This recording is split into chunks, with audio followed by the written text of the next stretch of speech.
நண்பர்களுக்கு வணக்கம். அப்டேட் ஒன்று வந்திருக்கு, கிடச்சிச்சு. இப்போ தான் ஃபோனில் நான் பேசினேன். ஆனால் ரெக்கார்ட் பண்ணேன். ஆனால் அவரோட அனுமதி இல்லாமல் அதை போடக்கூடாதுன்னா அதை கண்டென்ட் மட்டும் நான் சொல்கிறேன்.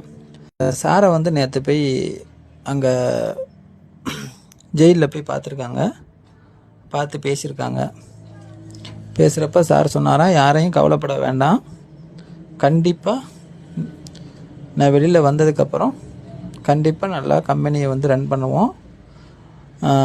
அதே மாதிரி இந்த மாத எண்டில், இந்த மாத கடைசியிலேயே பெயில் கிடச்சிடுற மாதிரி சொல்லியிருக்காங்களாம். அதனால் நிறையா ரூல்ஸ் அண்ட் ரெகுலேஷன் போட்டதுக்கப்புறம் சொல்கிறதெல்லாம் ஏற்றுக்கிட்டு நம்ம கம்பெனியை ரன் பண்ண போகிறோம். யாரையும் கவலைப்பட வேணான்னு சொல்லுங்கள். உங்கள் அமௌண்ட்டை நான் திருப்பி கொடுத்துருவேன். எல்லாத்துக்குமே கண்டிப்பாக அமௌண்ட் கொடுப்போம். நம்ம நல்லா செயல்படுவோம். யாரையும் கவலைப்பட வேணாம் மக்கள்னு சொல்லுங்கன்னு சொல்லி சார் சொல்லியிருக்காங்க. இது ஒரு நம்பிக்கையான இடத்துலேருந்து நமக்கு இந்த தகவல் வந்துச்சு. ஸோ நீங்கள் யாரும் கவலைப்பட வேண்டாம். இந்த மாதம் கடைசியில் சார் வந்தாலும் அடுத்த மாதத்துலேருந்து கண்டிப்பாக அமௌண்ட் எல்லாத்துக்கும் வந்துடும். யாரையும் கவலைப்பட வேண்டாம்னு சொல்லியிருக்காங்க. ஓகே நண்பர்களே, எல்லோரும் பொறுமையாக இருந்ததுக்கு ரொம்ப நன்றி. இன்னும் கொஞ்ச நாள் தான் பொறுமையாக இருந்தீங்கன்னா நமக்கு